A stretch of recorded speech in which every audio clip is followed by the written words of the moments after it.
Hello, my name is Lee Presser. This is my show. I speak frequently to very interesting people.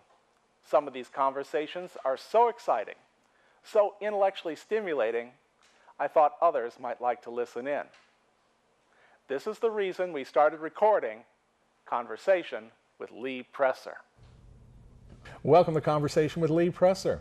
Tim Jones is a Missouri attorney and the former Republican Speaker of the Missouri House of Representatives. He held the speakership in 2013 and 2014, after which he left the House due to Missouri's term limit rules. It was expected he would seek statewide office in 2016, but that did not happen. Instead, Mr. Jones became the Director of Political Communications for First Rule, a St. Louis-based media company. In addition to his work at First Rule, he is a Senior Fellow at the Lindenwood University's Hammond Institute. Also, the Missouri Club for Growth recently elevated him to Chairman of its Board of Directors.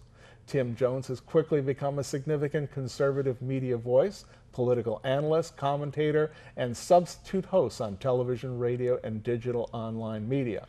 He appears regularly on local broadcasts of the Allman Report, Allman in the Morning, the Reardon Roundtable, This Week in Missouri Politics, the Randy Tobler Show, the Marc Cox Show, and on national broadcasts of Newsmax.com and numerous national online digital media outlets.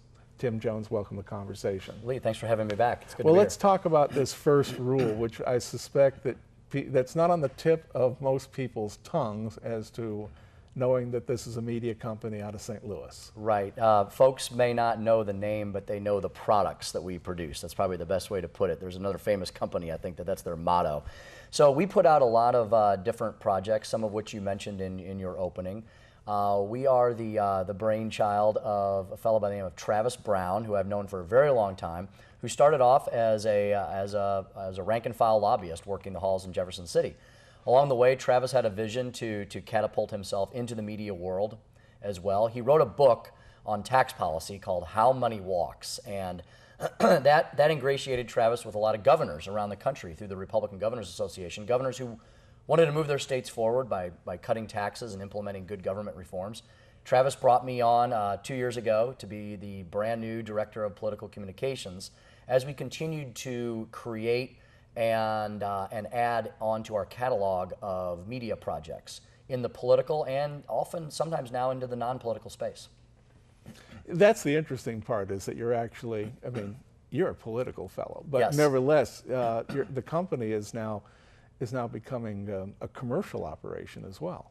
That's very true. So the Allman Report is our signature project, and we... So that's not done at the place that it airs. It airs on Channel 30? ABC 30, yes. Yeah, well, of course, on Charter it appears on Channel 12. That's right, 712 on Charter, which I have, and so a lot of studio entities still exist. Like there is an ABC 30 studio still downtown. Mm-hmm. We have some radio broadcasts as well in our radio studio. One of them is 550 KTRS.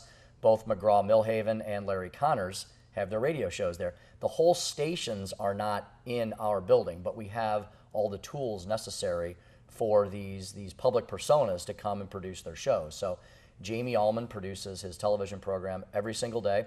I am the frequent Jamie Allman contributor. You know, I'm one of the political commentators. There's a couple others as well, but if something happens in Missouri politics or even in national politics and Jamie needs a little more in-depth analysis, I get the call that morning and I record at the studio. The studio is located where I work. We've done a number of projects for other non-political entities as well. A pharmaceutical company came to us and asked us to put together an advocacy video to help them in some states outside of Missouri that needed a piece of legislation passed. So we weren't hired to lobby, we were hired to provide the message. So we help people tell their stories and communicate their messages in a much better way. I've been looking at your website, in preparation for this, because I do a lot of research, and I saw, that there's a lot of things that you guys are involved in Yes. at First Rule. So you like the work? I do very much. I mean, it's very different than being the speaker or a state rep or a lawyer. It is. The one way and similar is I still herd a lot of cats on a daily basis, which is what I did as Speaker of the House. We are a project-oriented operation, so we don't do the same thing every day. We're not assembling the same widget every day. We have multiple projects flowing into our company at all times. We work with some political candidates on their races. How? We put together their media work. We put together their media packaging, their radio ads, their television ads. We go out through some of our entities and we do some filming on the campaign trail as well. There's some issues that we're working on in Kansas, for instance. We're working on some of the judicial races over in Kansas, and we're putting together some media packages there. So we've been in Florida, we've been in Tennessee, we've been up all the way up to Maine. As Travis Brown, our CEO, continues to travel the country working with the Republican Governors Association, our reach continues to be broad and vast and in a number of different areas. So you're doing political commercials, the kind of things that people see like when they're watching their favorite show, and then all of a sudden yes, there's some candidate for governor, some candidate for the United States Senate, somebody who's running, but you never see state rep, do you? Not a whole lot. Media is getting a little more targeted, especially through some of the things Charter's able to do. But for a state rep race, we encourage state reps to spend their money on direct mail, on signs, on phone calls, and on shoe leather. Getting volunteers together and getting and knocking on doors. Now, when you get to a state Senate race or higher, yes, we encourage people to do some media, to do some radio, to do some television, and you do see more of that when you hit the state Senate level. Definitely congressional, absolutely U.S. senatorial and on up. What's the story with, and I'm sure that people are really interested to know when they see these real negative commercials. Yes. And at the bottom it's got some anonymous, paid for by the people who want to really screw this candidate. Can they come to you and the committee that wants to screw this candidate and have you make a commercial for them and then put it on the air? Well, Lee, we call those contrast pieces. Yes. We don't call them negative ads. We call them contrast. And the people that I work with, we try not to get personal. We do not want to make fun of someone's looks, their appearance, their preferences in life, whatever. We look at their records. And so it's really easy when you're dealing with someone who's been in public service for a long time, who's got a voting record, and we do our best to remain absolutely on the issues. Now, if it's someone with no voting record, well, you got to look at what they're saying in other media sources. And you can say, well, you said this, you obviously believe in that. Our candidate over here does not. This is what our candidate believes in. So we call those contrast pieces. People say they don't like negative. People say they don't like negative advertising, what I call contrast pieces. But let me tell you, they pay attention to them because people want to know how candidates are different from each other. My wife just last night pointed out a commercial to me that she had seen before and I had not, in which some candidate, and he worked for a terrorist. Right. You've seen this commercial? I have. Well, unfortunately for the fellow who was putting on the commercial, she was so upset with that. She says, I would never vote for him. Right. Not the guy who worked for the terrorist. Right. The guy putting on the commercial that made the accusation. I would say that commercial, and I've seen some others as well, they go too far. That commercial has a kernel of truth in it. The problem is when the producers of the commercial take it a step too far. They jump the shark, so to speak, on the reality check. And those are the types that, yes, voters look at those and go, come on, you cannot be serious. And therefore, you call your own credibility into question. Yes, well, and I'm not going to mention names here, but that candidate lost a vote right there. I see. So it sounds like what you do now is different than, but very similar to what you were doing before in terms of messaging. As the head of the House of Representatives, as a speaker, your job was to create a message that everybody could rally around? That's true. In that case, I had 163 representatives that I had to pay attention to every single day, and I had a caucus, I had a Republican caucus of 109. That's a lot of diverse voices. In the private sector, I've chosen to go with a company where I can be a little more targeted. I can focus more on the top 3 or 4 things that I want to focus on. In the House of Representatives, we had 2,000 bills plus some years. Every single bill was the top priority for whoever filed it, And some things to me were more important than others, but I had to make sure that I had at least 82 people following me on any one issue. Now, my job is similar in that I have a lot of projects, I have a lot of cats to herd, as I mentioned, but my focus can be more targeted. I can concentrate on the items I really wanted to as speaker, and that would be tax policy, tax reform, reducing the income tax, working on labor reform issues, working on making government run more efficient and smoother and better, reducing waste and spending. So those are the things I focus on now, mainly through First Rule, through the messaging I do for them on the political side. Of course, your Democrat opponents, especially on the first two items that you just mentioned there about labor reform and, yes, and cutting taxes. Felt that was wrong, or that was wrong-headed. Yes. How do you respond to them?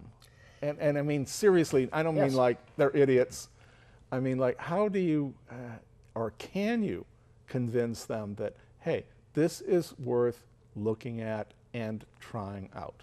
Well, simply put, it's true. That's probably the best way I can put it, and facts don't lie. And so what I mean by that is, look at it, put all the talking points aside. And I don't mean to plug his book, but Travis Brown, our CEO, wrote a book, as I mentioned, called How Money Walks. It is an exhaustive survey of 15 years of how personal income, you and me, through our jobs, moved around the country. And long story short, the conclusion is people go from high tax states to low tax states when they have the ability to move.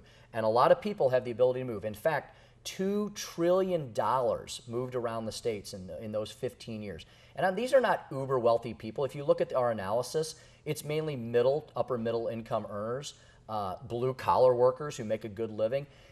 State income tax policy is the one thing that can be different from state to state. You pay the same federal income tax whether you live in Maine or whether you live in New Mexico. Mm-hmm. But every state has a different state income tax.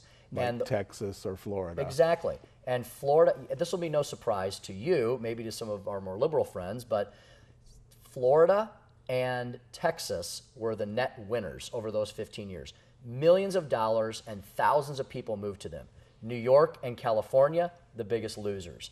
New York and California have a lot to offer, but if they would reform their income tax system and be more inviting to individuals and businesses, they could do even better.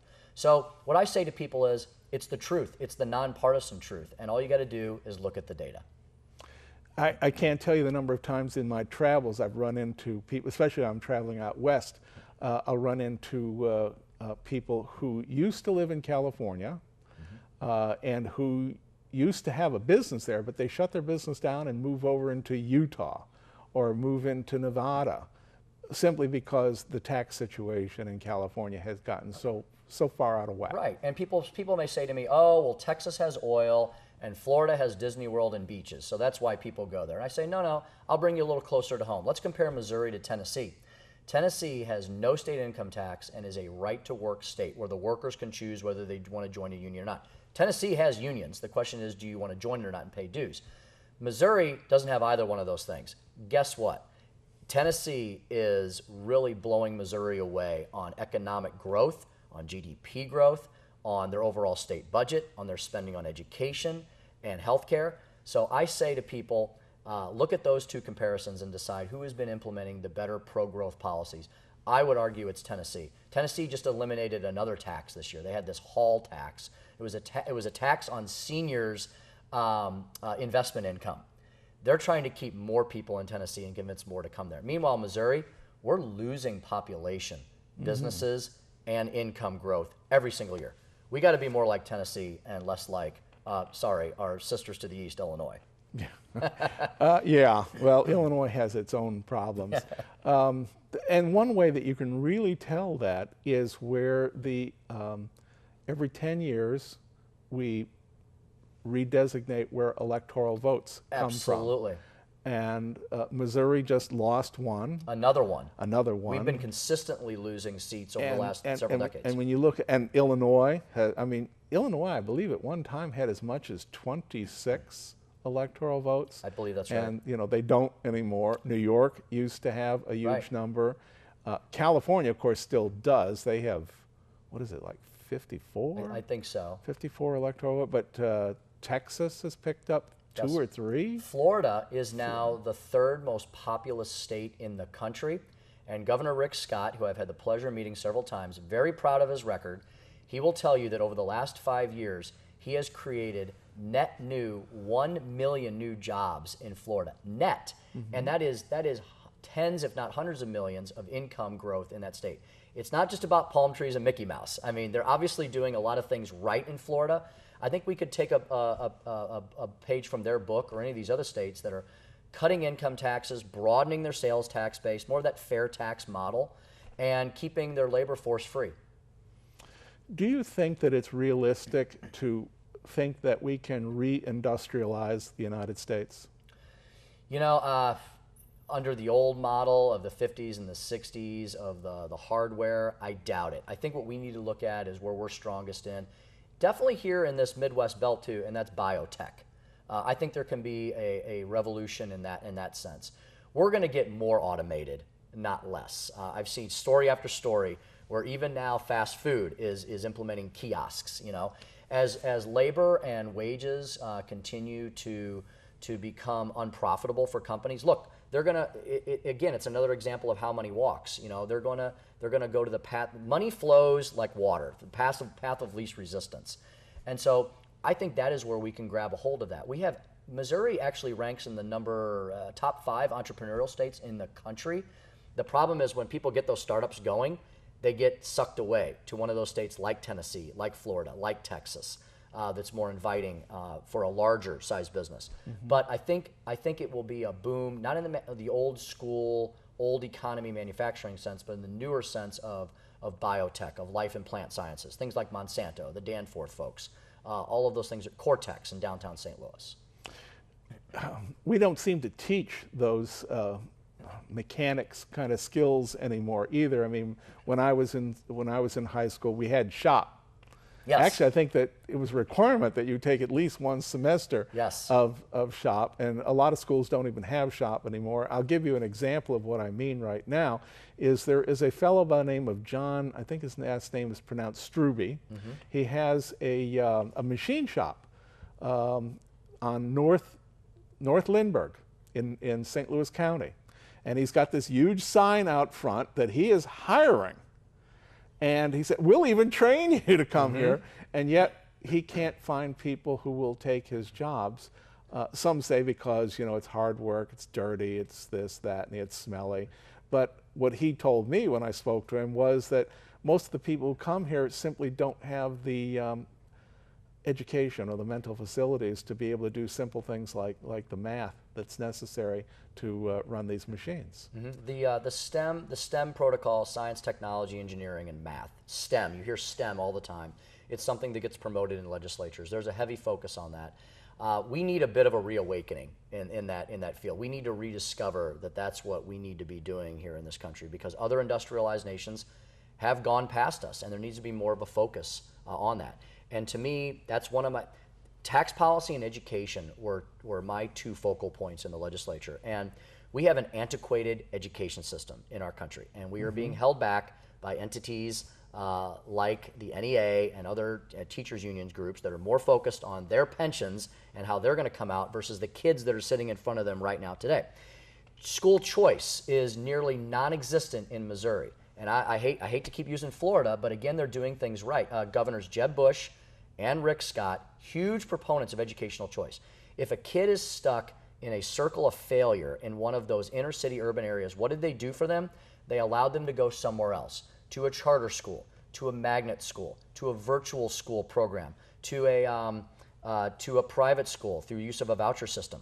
None of those are available in Missouri, because we have very powerful special interests that say we're going to protect our own and not let kids have that choice. I can tell you, there's a lot of parents in the city of St. Louis. You know, we knock the city of St. Louis a lot, but there's a lot of parents in the city of St. Louis that would love to get their kids out. And they're actually in litigation right now on some of these issues that you've seen in the news, because we've had some glimmers of hope. We've had some projects that the legislature has put into place to allow some of this. And I will tell you that we have a group of those students out in Eureka that are from the city. And my daughters, who are both in public schools, I'm not one of those politicians that talks about public education and has their kids in private schools. My kids are in public schools because we're in the Rockwood School District, which is a phenomenal school district. And there are some children there from the city. Those kids, because they were given that opportunity, are doing fantastic things. And they're going on to Ivy League colleges or serving with distinction. I get requests all the time to help with kids get into West Point or the Naval Academy. That is wonderful to see. It's a shame that more children in those failing school districts are not given that opportunity. They're not having the opportunity to learn STEM, that STEM curriculum in those areas, and that's something we have to focus on. I've had people sitting right there in that chair. We're talking about education, and I have said, and oh my God, I get all kinds of bad things said, but I've said that the schools appear to me to be the kind of place where we're going to make sure we funnel huge amounts of tax monies into union teachers. We're going to funnel money into unionized custodians, staff workers, and all they have to do to get all this money paid to them is to put up with the children. Right. And that's bad. Right. That's bad we really turned it on its head. Yeah. I mean, the kids were supposed to be the focus of all this, and the pay was just supposed to be because they wanted to help children. Right. The drumbeat in the legislature every year from the left is all we need to do is dump more money into education. They never talk about how much is currently being funded into education, and they never want to talk about accountability standards. It's just give us more money. The state budget in Missouri is around $27 billion, a billion here, a billion there, as politicians say, and you're talking about real bucks at some point, but $27 billion. Lee, over a third of that goes to K through 12 and higher ed. We're talking approaching $9+ billion. We should be getting some kind of results for $9 billion in our public education system. Well, in the city, now, like you said, Rockwood turns out good people. Yes, they do. Parkway turns out good people. Valley Park turns out good people. But in the city of St. Louis, they're spending somewhere, I think, close to $14,000 per student per year. And I have had people, superintendents sitting here saying that half of our students don't even graduate. Yes. And of the half that do, half of them are basically functionally illiterate. Right. Let's look at what we're getting a bang for our buck. And you're right. The city schools, it's $14,000 to $15,000 per pupil spending. Per year. Per year. Per year. You could send people to Chaminade almost for that. Out in my neck of the woods, the Rockwood, the Parkways, the Ladus, the Claytons, what have you, it's more around $6,000 to $8,000 per student. And these are schools that are doing almost with half the money what the city schools cannot do. And what are they doing out in the county? They're sending kids to Ivy League colleges and schools. They're sending them on to their AAA bond-rated districts. There's a competitive spirit out there. There's a competitive spirit out there that does not exist in the city schools. It's just go along to get along. Let's put some more vice presidents or vice principals in charge. Let's add to the bureaucracy, and let's not give kids a choice to see if there's a better opportunity out for them. There's a lot of parents that would love to have that choice. Well, what they have out in the districts that we were talking about is you and me, people who, we tell our kids, you will do your homework. You will learn this material. This is important, whereas in other districts, you don't have, in some places, I don't know, most people don't even know this, the city schools actually have a department of homeless children. Right. There are homeless children that are going to the city schools. The superintendent was telling me about how, she's so proud of her students, they have to walk through a war zone in order to come to school. And it's like, why should they have to walk through a war zone? Why aren't we doing something about? Yes, and if we need to, send in the National Guard and shut down the war zone. And I will say there are some pockets of hope. For instance, Camp Wyman out by me in Eureka, they do have programs where they pluck kids out of that environment. They save them. They really save their lives, and they give them that opportunity to have a good education. We need more of that, not less. The problem is those programs are so constrained because of the teachers unions and because of the big labor special interests, and they just don't want to try new things because they know that their failure will be exposed. And so, when you look around the country, like I do now, like I travel, when you look at the charter school success in places like the Bronx in New York, where these kids from low socioeconomic status, very similar to North St. Louis, and they are giving an opportunity that our kids here in St. Louis, in our metro area, are not. Right. We got about 4 or 5 minutes left. At this point, I always say, is there something that you want to cover that we haven't talked about yet? Well, you know, I think this is, everybody wants to talk with me about the election season that we're in. Okay. And it's been an exciting one. It's been a little frightening, I think, to some, because again, like what we were just talking about, we're getting out of our comfort zone. We're experiencing things in this electoral cycle that I've never experienced in my lifetime. You probably haven't in yours either. And it's because we're having a boomerang effect from the last 7+ years, I would say, of epic failure in all issues that our current administration has been doing. And you know, my heaviest criticisms I of course level at the White House, but I will say this, the Republican-led Congress could be doing a little bit more as well. I've been very disappointed in the U.S. Senate. There's some great people in there, some great public servants like our Senator Roy Blunt. I think he's doing yeoman's work against all odds, but the leadership of the Senate seems to me to just, they seem to just be waiting. Well, what if you don't win the presidential election? You know, then what are you going to do? You know, people said for the last 7+ years, they keep saying, oh, if we only had a Republican in the White House to sign the bills. Right. Well, in the meantime, I don't see you doing a lot of work to get to that point. And now you have a bunch of them saying they're not going to support the presumptive nominee. So who are you going to blame next, I guess is my question. Another 8 years to wait. That's correct. At least if they want to accomplish the vision that you were describing earlier. That's right, absolutely. And very important elections in Missouri from top to bottom. You know, not just the presidential race, but I don't know if your viewers may not appreciate or realize this.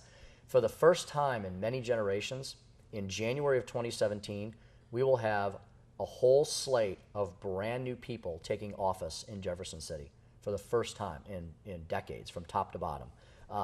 There will be new occupants of every single office. Governor, lieutenant governor, secretary of state, attorney general, and treasurer will all be new people. No incumbents are running in those seats. So the entire legislative branch. The executive branch. I'm sorry, the executive yes, branch is changing. which is remarkable, because those are the people that end up, you know, despite what our governor had trouble saying a couple years ago with the Ferguson issue, the buck does stop with the executive branch. They're the ones that do set the agenda, and you're going to have a whole slate of brand new people in there. Many of them are very experienced. You know, don't get me wrong. Many of them are in legislative capacities as we speak, but there's some brand newcomers as well. So it's going to be an interesting time for both the legislature and the executive branch next January. Well, we're just about out of time. I'll just say this, that let's, when this airs, there will be just like another week or so until Missouri has its primary. Yes. And most people don't seem to understand that that's where you get the chance to pick the people that you want. By November, you're already told these are the folks right here. Yes. This is all you got. Yes. Now's the time to to pick from a bigger deck. It's an excellent point. I agree with you. The real choice this year, especially in Missouri, is in the August primary. Thank you very much for being with us. I appreciate your being here. And to the audience, I've been speaking with Tim Jones. As I said, he used to be the Speaker of the House of Representatives in Missouri. He's now with First Rule, a media company.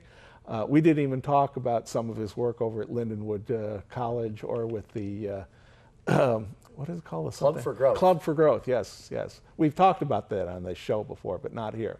And I want to thank you very much. We'll see you next time.